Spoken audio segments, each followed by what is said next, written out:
amados y amadas que han pasado por este lugar,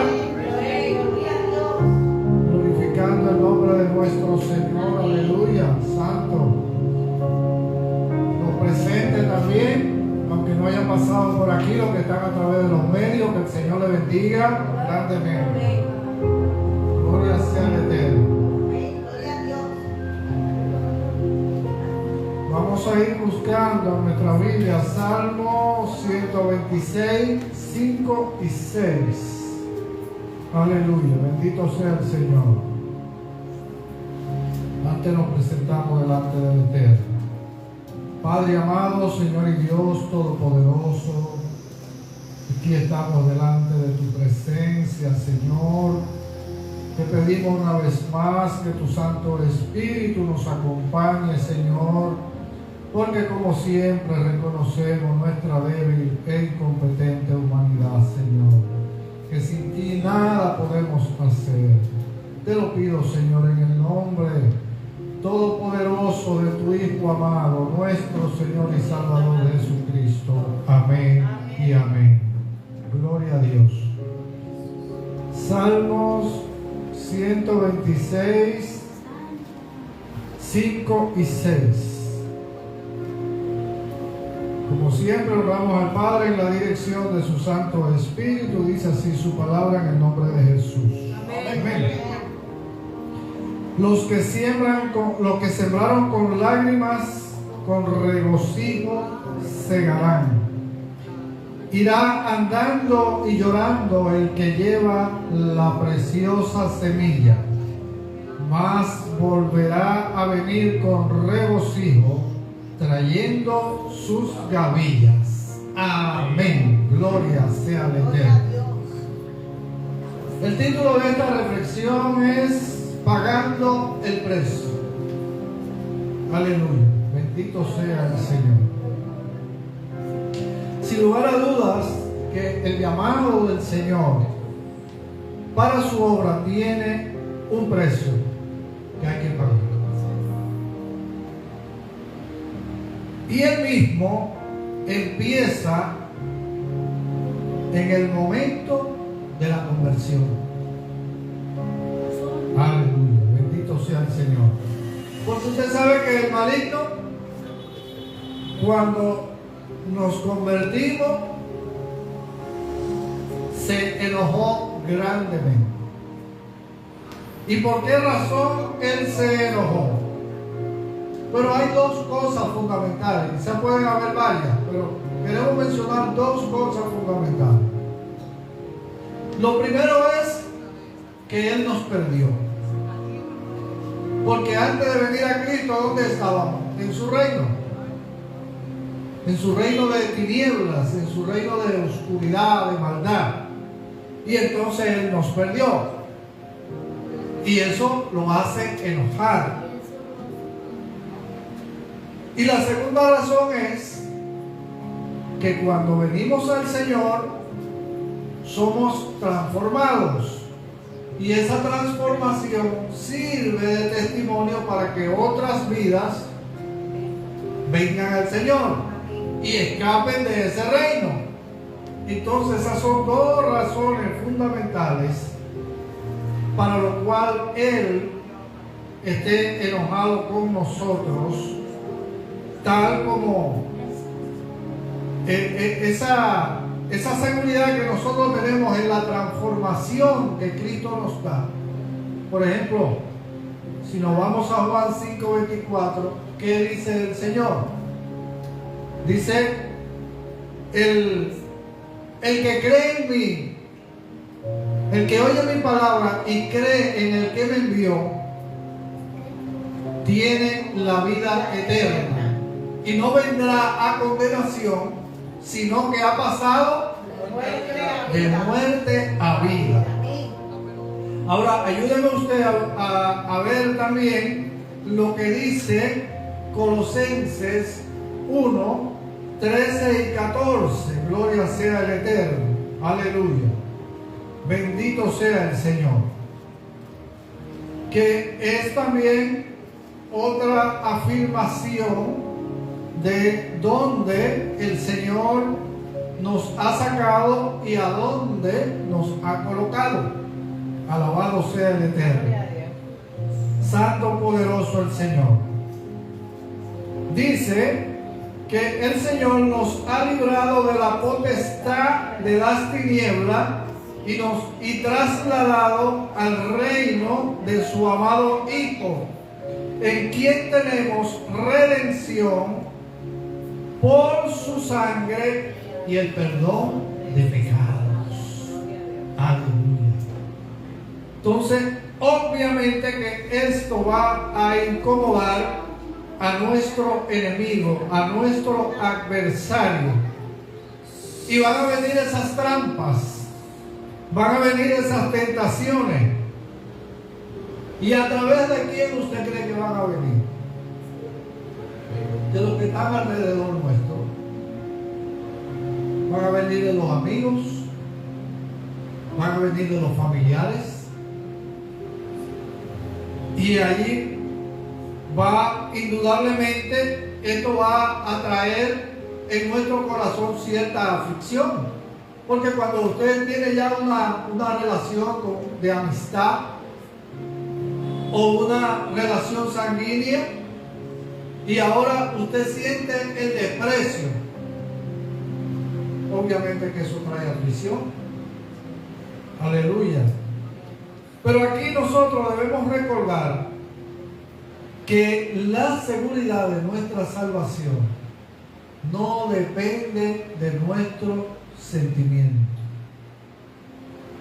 Porque recuerde que en el momento que uno recibe al Señor, uno siente ese gozo. Ese día a uno de la alegría ni le pasa la comida. Porque es que se da ese cambio en nuestra alma con ese peso que el pecado nos tenía, y ahora tú sientes esa ligereza, que eso te trae un gozo. Pero ¿qué resulta? Que cuando comienzan a venir entonces estas situaciones que nos afligen, ese gozo se va decayendo. Y por tanto es que el Señor nos dice que nuestra salvación, la seguridad de nuestra salvación, no depende de nuestros sentimientos, porque son cambiantes. Nuestros sentimientos son cambiantes. Y por eso el Señor quiere que la seguridad de nuestra salvación esté fundamentada en su poder. Y sobre todo, conociendo nosotros lo que pasó en Cristo Jesús.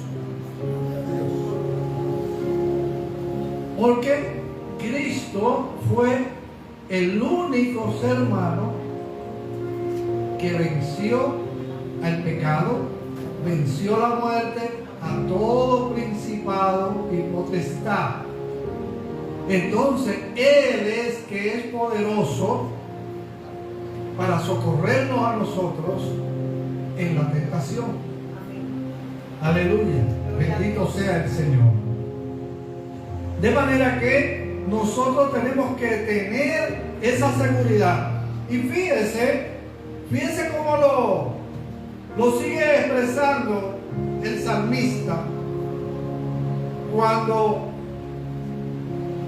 señala en el Salmo 119, iniciando en ese versículo que es muy conocido, 119:105. Lámpara es a mis pies tu palabra y lumbrera para mi camino. ¿Qué significa eso? Que nosotros siempre tenemos que ampararnos en la palabra de Dios. Ese es nuestro fundamento.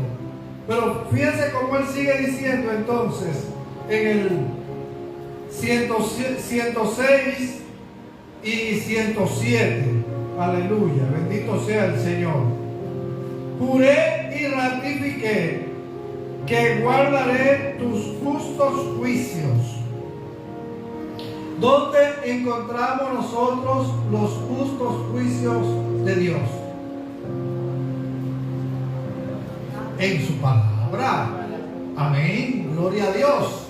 A través de su palabra, gloria a Dios. Porque lo acabamos de decir en el 105, que lámpara es a mi pie tu palabra y lumbrera para mi camino. Aleluya, santo es el Señor. Pero fíjense, dice el 107, afligido estoy en gran manera. Vivifícame, oh Jehová, conforme a tu palabra. Entonces, por eso podemos entender que cuando viene esa aflicción, la manera de salir de ella y estar fortalecido es a través de la palabra. Y fíjense algo, hablando precisamente de esas trampas que el enemigo le pone a uno, y como humanos y en nuestra debilidad podemos cometer un pecado, y el enemigo entonces se agarra de ahí para avergonzarnos y querernos separar de la casa de Dios. Y muchas veces el enemigo logra eso en el creyente que no está bien fundamentado en lo que es la palabra de Dios. Porque entonces comienza a trabajar en su mente. Ya tú le fallaste. Y hay personas que cuando venga el hermano que se va acercando, entonces se esconden y se alejan de la casa de Dios, porque son engañados. Recuerde que la función del enemigo, ¿cuál es? Engañar. Él es el engañador, él es el mentiroso. Pero sabe que la palabra nos da a nosotros, y es algo que siempre empleamos mucho este versículo en la formación del nuevo creyente, en la doctrina base del nuevo creyente. Hay un versículo que es fundamental para nosotros, que se lo tenemos que estrujar en la cara al enemigo cuando quiera avergonzarnos. Porque un pecado no te hace perder la salvación, pero está claro que un pecado nos quita la comunión con Dios. Porque recuerda que Dios no comulga con el pecado. Y eso lo dice claramente, por ejemplo, en Isaías 59:2, cuando el pueblo de Israel decía, bueno, pero el oído de Jehová se ha cerrado y su brazo se ha acortado para salvar. Y entonces Dios le manda una palabra a través del profeta. Le dice, dile que mi oído no se ha cerrado, ni mi brazo se ha cortado, pero que sus pecados y sus iniquidades han creado separación entre nosotros y ellos. O sea, el pecado crea esa separación. Ahora, ¿qué es lo que hace perder la salvación? La práctica del pecado. Porque una cosa es usted cometer un pecado por un engaño, y otro es usted tener una práctica de pecado. La palabra dice claramente que el que practica el pecado deja de ser hijo de Dios y se convierte en hijo del diablo. Que el Señor le reprenda. Porque tiene una práctica de pecado. Pero un pecado no te hace perder la salvación. Y por eso el Señor nos da a nosotros ese versículo que debe de ser nuestra arma para enfrentar al enemigo. Y es primera de Juan 1:9. ¿Qué nos dice ahí la palabra? Que si pecáramos y le pedimos perdón al Señor, Él es fiel y justo para perdonar nuestros pecados y librarnos de toda maldad. Lo que significa que cuando el enemigo quiere engañarte porque tú has caído en una tentación y has cometido un pecado, si nosotros rápidamente venimos y le pedimos perdón al Señor, el Señor nos perdona. Porque Él es fiel y es justo. Y si nosotros estamos arrepentidos de ese pecado y le pedimos perdón, Él nos perdona. De la misma manera que si le hemos fallado, si ese pecado implica que le hemos fallado a alguien, a una amistad o a un familiar, después de pedir perdón a Dios, también hay que pedirle perdón a quien hayamos dañado, para que eso tenga su eficacia delante de Dios. Porque si estamos arrepentidos, debemos entonces restituir la falta que hemos hecho. Alabado sea el Señor. Entonces eso es fundamental que nosotros lo tengamos en cuenta.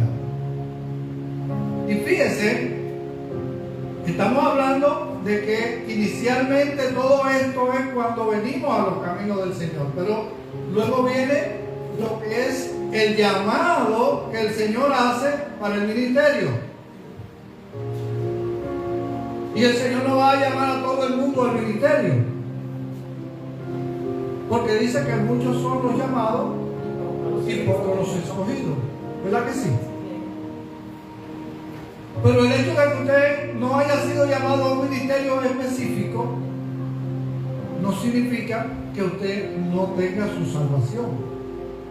Claro que tiene su salvación, porque por cada uno de nosotros, con ministerio o no, lo llamó el Señor.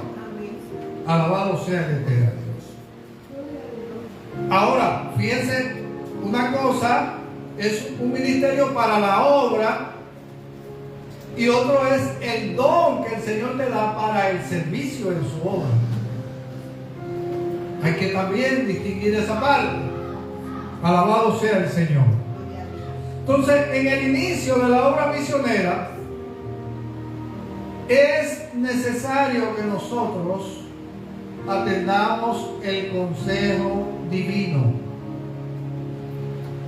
¿Y dónde está ese consejo divino para cuando hay un llamado a la obra?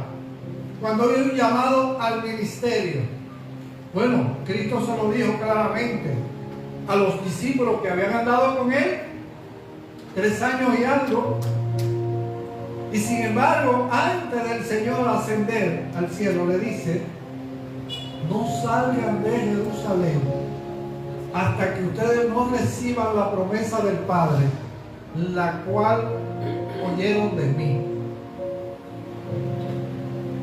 ¿Saben cuál es la promesa? Alabado sea el Señor. Jesús lo dice. Juan ciertamente bautizó en agua, pero ustedes serán bautizados dentro de poco tiempo, no mucho tiempo, serán bautizados en el fuego del Espíritu Santo. Amén. Aleluya. Gloria a Dios. Entonces, fíjese esa preparación importante, porque cuando venimos a los caminos del Señor, nosotros inmediatamente queremos salir a proclamar, evangelizar. Pero si no hemos recibido esa promesa todavía, no podemos salir a la calle. Porque ¿con quién es que nos vamos a enfrentar? Nuestra lucha no es contra sangre y carne. Es contra principados, contra potestades, contra gobernadores de las tinieblas, contra huestes espirituales de maldad en las regiones celestes. Una persona que no esté preparada y sale a evangelizar y se encuentra con un gadareno. ¿Hay problema? Porque le va a pasar ahí como a los hijos de aquel sacerdote de Éfeso, a los hijos de Seba, que comenzaron a echar demonios fuera en el nombre de el que predicaba Pablo. Te echamos fuera en el nombre de Jesús que predica Pablo. Bueno, a Jesús le conocemos y a Pablo también, pero ¿y ustedes quiénes son? Hay problema, salieron corriendo. Entonces el Señor lo dice claramente en Hechos 1:8: pero recibiréis poder cuando haya venido sobre vosotros el Espíritu Santo, y me seréis testigos en Jerusalén, en toda Judea, en Samaria y hasta lo último de la tierra. Gloria a Dios. Entonces ese consejo divino que Jesús da a sus discípulos es extensivo a todo creyente que ha sido llamado al ministerio. Alabado sea el Señor. Porque se harán evidentes las persecuciones, los lazos que nos prepararán los impíos, incluso el riesgo de perder la vida, y es el Espíritu el que nos fortalecerá en la palabra en la cual nosotros hemos sido enseñados. Aleluya. Bendito sea el Señor. Fíjense que en los tiempos que el pueblo de Dios comenzó a regresar a Judá, comenzó a regresar a Jerusalén, después de haber durado 70 años cautivos en Babilonia. Y Nehemías, aquel copero del rey, pide permiso para ir a reconstruir los muros de la ciudad y el altar. Inmediatamente se levantaron los enemigos del pueblo de Dios. Allí estaba Sanballat, Tobías el árabe, el otro, el amonita, y conquistaron a todos esos pueblos que son enemigos del pueblo de Dios. Y se levantaron en contra. Y si nosotros leemos los planes que ellos tenían para impedir la obra que el Señor había aprobado, aleluya, Nehemías 4:11 señala que ellos estaban, se habían dicho uno al otro: no sepan ni vean hasta que estemos en medio de ellos y los matemos y hagamos cesar la obra. Eran los planes del enemigo. No querían que los muros de Jerusalén, que habían sido destruidos por Nabucodonosor, ellos no querían que fueran reconstruidos nuevamente. Entonces, ante esa situación, estos planes Dios los deshizo porque el pueblo clamó a Dios. Ya había una promesa de parte de Dios que la podemos encontrar, por ejemplo, en Jeremías 31, del 23 al 25. Aleluya. Entre tantas promesas que Dios había hecho, bendito sea nuestro Dios. Dice: así ha dicho Jehová de los ejércitos, Dios de Israel: aún dirán esta palabra en la tierra de Judá y en sus ciudades, cuando yo haga volver sus cautivos. Jehová te bendiga, oh morada de justicia, oh monte santo, y habitará allí Judá, y también en todas sus ciudades labradores y los que van con rebaño, porque satisfaré el alma cansada y saciaré a toda alma entristecida. Aleluya. Es decir, mis amados y amadas, que independientemente las dificultades que se nos puedan presentar en el camino, el alto precio que haya habido que pagar, hay una recompensa de parte de Dios, como decía el salmista. Que aún estemos sembrando con lágrimas, aún estemos siendo rechazados por las amistades, aún estemos siendo rechazados por la familia, luego con el testimonio que estamos dando, son los primeros que van a venir. Y entonces lo que fue esa lágrima del inicio, ahora viene el regocijo, cuando entonces vienen a los caminos del Señor. Y tú dices, bueno, valió la pena mi sufrimiento, valió la pena las lágrimas, aleluya, que fueron derramadas. Santo es el Señor. Porque a pesar del precio del llamado, también debemos de saber que aunque muchas veces no lo veamos, ni hay situaciones que pensamos que Dios no está ahí, pero el Señor no se ha apartado de su promesa. ¿Qué nos dice Jesús en Mateo 28:20? Precisamente cuando nos da nos da la gran comisión que nos corresponde a cada uno, de ir por las naciones y hacer discípulos y bautizarlos en el nombre del Padre, del Hijo y del Espíritu Santo, y que le enseñemos, porque eso implica hacer discípulos. No es nada más que una persona se convierta. El discipulado implica enseñar lo que dice su palabra, lo que el Señor ha mandado. Y esa es la importancia que tiene que nosotros estudiemos la palabra de Dios, para que, como dice Pablo, no seamos como llevados de un lado hacia otro por cualquier viento de doctrina,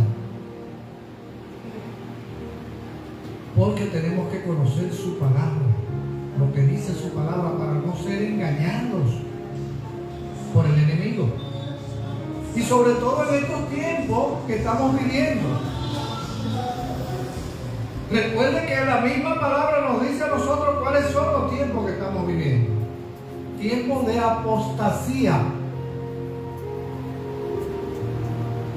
donde se reúnen maestros conforme a su propia concupiscencia, a enseñar cosas diferentes a lo que señala la palabra de Dios. Y conocemos nosotros todas esas doctrinas de humanismo, esa doctrina de prosperidad, todo ese tipo de cosas que en estos tiempos se han levantado y que se están enseñando, y la gente anda detrás de todo eso. Y por eso el Señor nos dice que las puertas de la perdición son anchas y el camino es amplio, porque la gente anda detrás de eso. La gente no le gusta que le señalen lo que a Dios no le agrada. Inmediatamente te va a decir, pero ¿quién eres tú para que me estés juzgando? No te estamos juzgando. Te estamos diciendo que eso no le agrada a Dios. No estamos diciendo que somos más santos que tú, porque de alguna manera nosotros hay cosas que todavía tenemos que trabajarlas. Pero hay gente que no le gusta que le señalen. Por ejemplo, los que están en esos placeres mundanos. Ayer escuchaba yo precisamente un pastor que lo estaban entrevistando y con mucha propiedad decía, en relación con un transgénero, un hombre que se cree una mujer. Y entonces él le decía, óyeme, independientemente de ese pecado, igual que el borracho, igual que el fornicario, ambos son rechazados por Dios. Ahora, una cosa, cuando él tiene un problema en sus vías urinarias, ¿a dónde él va? Aunque él se crea ella, ¿a dónde va? ¿Va a un urólogo o va a donde un ginecólogo? Aunque se crea mujer, no puede ir donde un ginecólogo, porque el ginecólogo no le va a resolver su problema. Lo que implica entonces que él es lo que biológicamente Dios lo hizo, no lo que él crea en su mente. Me gustó mucho esa manera de analizar ese pecado. De verdad que para cada uno de los pecados nosotros pudiéramos tener una explicación así, porque eso ayudará en la mente a esa persona a que recapacite y se vuelva a Dios, que quiere salvarlo, que no quiere que siga caminando en el camino de perdición en que el enemigo lo ha llevado, como estábamos nosotros caminando en el camino de perdición. Pero en un momento el Señor nos ilumina y nos hace volver. Entonces Cristo nos dice a nosotros que Él estará con nosotros todos los días, aunque muchas veces no lo sintamos, como decíamos. Él está ahí. Amén. Aleluya. Gloria a Dios. Bendito sea nuestro Señor. Gloria a Dios. Y podemos tener esa seguridad, como el Señor le dijo a Jeremías cuando a Jeremías lo entraron en esa cisterna, y ya el agua la tiene aquí en la punta de la nariz, ya no puede ni respirar, y él pensó que ahí llegó el fin de su vida. Y el Señor, ¿qué le dice? Clama a mí y yo te responderé. Gloria a Dios. Y te enseñaré cosas grandes y ocultas que tú no conoces. Óigame. Y en el momento que eso está ocurriendo, esa conversación entre Jeremías y Dios, uno que no era israelita va donde el rey y le dice: si tú no vas y da la orden de que saquen a Jeremías de la cisterna, lo van a ahogar. Y ahí mismo el rey lo mandó a sacar, porque el rey no sabía que él estaba, que sus secuaces lo habían llevado ahí. Aleluya. Fíjese cómo el Señor es fiel a su palabra. Gloria sea al Eterno. Y el Señor le dice también a Jeremías, en ese nuevo pacto que Dios tenía preparado para con su pueblo, y que no solamente iba a alcanzar a la nación de Israel, sino a toda la humanidad. Y Dios dice en Jeremías 31, en adelante. Dice: aquí vienen días, dice Jehová, en los cuales haré nuevo pacto con la casa de Israel y con la casa de Judá. No como el pacto que hice con sus padres el día que lo tomé de su mano para sacarlos de la tierra de Egipto, porque ellos invalidaron mi pacto. Fíjense que no fue el Señor el que rompió el pacto, fueron ellos los que lo invalidaron. Aunque yo fui como un marido para ellos, dice Jehová. Pero este es el pacto que haré con la casa de Israel después de aquellos días, dice Jehová. Daré mi ley en su mente y la escribiré en su corazón. Y yo seré a ellos por Dios y ellos me serán a mí por pueblo. Aleluya. Y fíjense qué fue lo que Jesús hizo precisamente en la última cena que tuvo con los discípulos. Siempre decimos esto: el Señor levantó la copa y dijo: este es el nuevo pacto en mi sangre.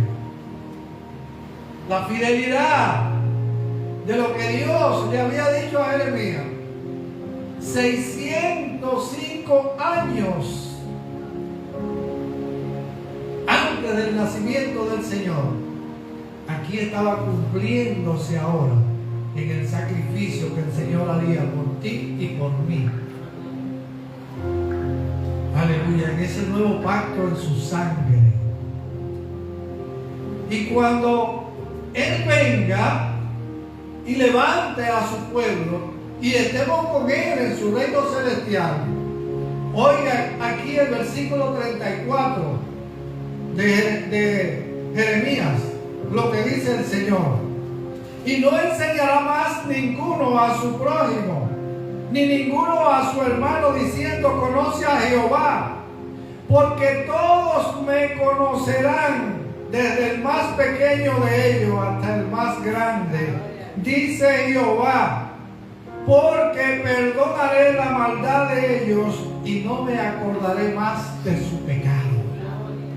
Aleluya. Esas son las promesas que Dios nos ha hecho para que ese precio que tuvimos que pagar en el ministerio realmente nos regocijemos al final. Y esto solo es posible si, como le dijo Pedro allí a los judíos aquel día de Pentecostés, porque no hay otro nombre bajo el cielo dado a los hombres en el cual podamos ser salvos, solo a través de Cristo Jesús. Que el Señor nos ayude, nos guarde y estemos dispuestos a pagar el precio, porque aunque sembremos con lágrimas, con regocijo cosecharemos. La gracia del Eterno sea con cada uno de nosotros. Aleluya. Bendito sea el Señor. Amigo, amiga, que has escuchado esta palabra, hoy el Señor quiere que tú también tengas esa misma seguridad que nosotros tenemos en nuestra salvación, y de que muy pronto nuestro Señor y Salvador viene por un pueblo que le espera en fe, en obediencia y en santidad. ¿Quieres tú recibirlo en esta hora? ¿Estás dispuesto, amigo, amiga? Entonces te invito a repetir conmigo esta oración. Amado Dios, Padre Celestial, vengo delante de ti confesando que he pecado, pero en esta hora me arrepiento de mi vida pasada, de haber vivido de espaldas a tu palabra, estatutos y mandamientos. Acepto el sacrificio que hizo por mí tu Hijo amado, mi Señor, mi Salvador Jesucristo, en la cruz del Calvario, para el perdón de mis pecados y darme la vida eterna. Te pido, Señor, que escriba mi nombre en el libro de la vida y no lo borre jamás. Que tu Santo Espíritu me ayude a perseverar en este camino hasta que tú vengas o yo tenga que ir a ti.